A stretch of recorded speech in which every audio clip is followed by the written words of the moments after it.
呢段影片將會講解填寫我的檔案嘅秘訣，完成填寫我的檔案內所有項目，會增加大家成功申請工作嘅機會。首先，請準備好一張彩色正面照。彩色正面照需要清晰見到你嘅五官，並以素色背景拍照。近照最好係6個月內拍攝，以證件相為佳，或者穿着 Evercare 制服影相，展現專業形象都無問題。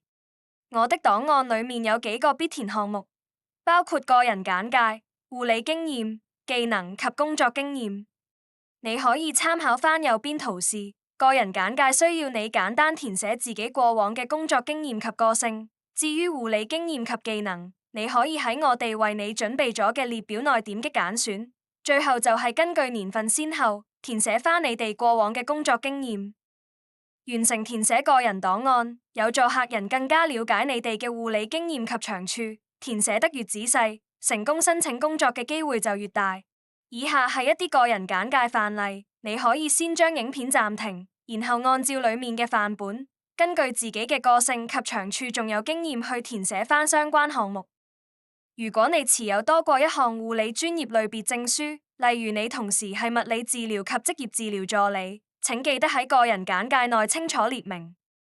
假如你正在就讀護理課程，我哋都建議你喺個人檔案內提及相關資訊，等客人更加了解你嘅經驗及志向。